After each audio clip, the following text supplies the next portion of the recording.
Hello నమస్తే. Welcome to 24/7 news TV. నేను మీ షాను. ఈరోజు మనతో పాటు రవీందర్ గారు ఉన్నారు. ఆయనతో మాట్లాడదాం. హాయ్ సార్, నమస్తే. నమస్తే. ఎలా ఉన్నారు సార్? బాగున్నా. మీరెలా ఉన్నారు? యాస్ సార్, బాగున్నారు సార్. సార్ ఈరోజు ఏంటి అంటే ఈటెల రాజేంద్ర గారు మాట్లాడుతూ మన తీర్మల మల్లన్న గారు ఏదైతే చెప్పారో దాన్ని ఏకీభవిస్తూ మన బీసీ వాళ్ళే సీఎం అవ్వాలి అని అంటూ చెప్పారు. దీన్ని మీరేం చెప్తారు? ఖచ్చితంగా అండి. మనకు అంటే తెలంగాణ రాష్ట్రం కాదు, భారతదేశంలో బీసీలు ఎక్కువ ఉంటారు. బి అంటే భారత్, బి అంటే బీసీ అనే విధంగా ఎప్పుడైనా సరే భారతీయ జనతా పార్టీ బీసీల కోసం ఎప్పుడైనా కూడా ముందుంటుంది. ఎందుకంటే భారతీయ జనతా పార్టీ అంటే ఇప్పుడు కూడా ఎవరికి ఏ వర్గానికి ఏ మిల్లాలో ఆ వాటాలు వెళ్ళి అంటే ప్రజలకి న్యాయం చేయ విధంగా భారతదేశాన్ని ఒక విశ్వగురువుగా మార్చడానికి ప్రయత్నం చేస్తుంది. అందులో భాగంగా తెలంగాణ రాష్ట్రంలో బీసీలు ఎక్కువ. ఇప్పటివరకు ఉమ్మడి తెలుగు రాష్ట్రాలలో బీసీ సీఎం కాలేదు. సో ఈ విషయాన్ని గ్రహించిన భారతీయ జనతా పార్టీ ఖచ్చితంగా తెలంగాణ రాష్ట్రంలో అధికారంలోకి వస్తే ఖచ్చితంగా బీసీని సీఎం చేయాలని పోయిన అసెంబ్లీ ఎన్నికల్లో 2023 ఎన్నికల్లోనే ప్రకటించింది.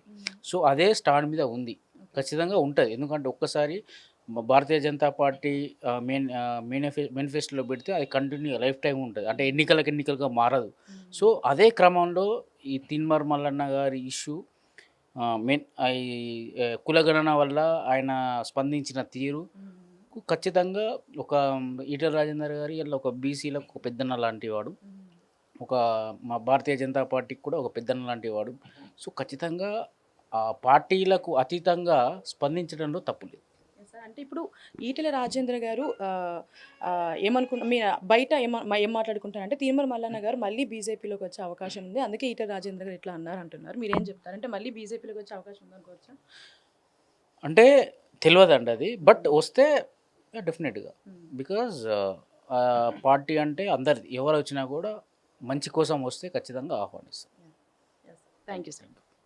హాయ్ హలో నమస్తే. Welcome to 24/7 news TV. నేను మీ షాను. ఈరోజు మనతో పాటు రవీందర్ గారు ఉన్నారు. ఆయనతో మాట్లాడదాం. హాయ్ సార్, నమస్తే. నమస్తే. ఎలా ఉన్నారు సార్? బాగున్నా. మీరెలా ఉన్నారు? యాస్ సార్, బాగున్నారు సార్. సార్ ఈరోజు ఏంటి అంటే ఈటెల రాజేంద్ర గారు మాట్లాడుతూ మన తీర్మల మల్లన్న గారు ఏదైతే చెప్పారో దాన్ని ఏకీభవిస్తూ మన బీసీ వాళ్ళే సీఎం అవ్వాలి అని అంటూ చెప్పారు. దీన్ని మీరేం చెప్తారు?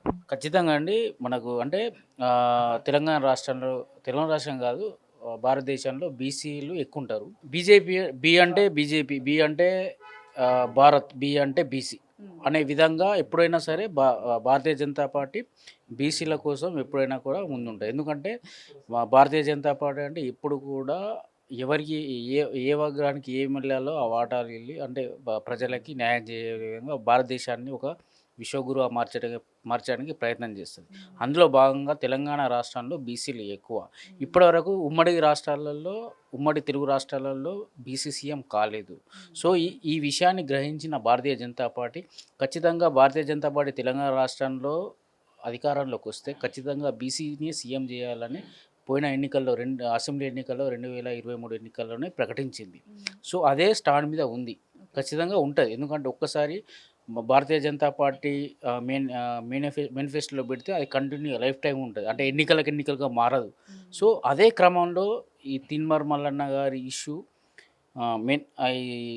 కులగణన వల్ల ఆయన స్పందించిన తీరు ఖచ్చితంగా ఒక ఈటెల రాజేందర్ గారి ఇలా ఒక బీసీలకు ఒక పెద్దన్న లాంటి వాడు, మా భారతీయ జనతా పార్టీకి కూడా ఒక పెద్దన్న లాంటి వాడు.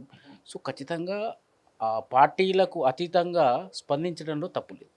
అంటే ఇప్పుడు ఈటెల రాజేంద్ర గారు మీ బయట ఏం మాట్లాడుకుంటారంటే తీర్మల మల్లన్న గారు మళ్ళీ బీజేపీలోకి వచ్చే అవకాశం ఉంది, అందుకే ఈటెల రాజేంద్ర గారు ఇట్లా అన్నారు అంటున్నారు. మీరేం చెప్తారు? అంటే మళ్ళీ బీజేపీలోకి వచ్చే అవకాశం ఉందనుకోవచ్చా?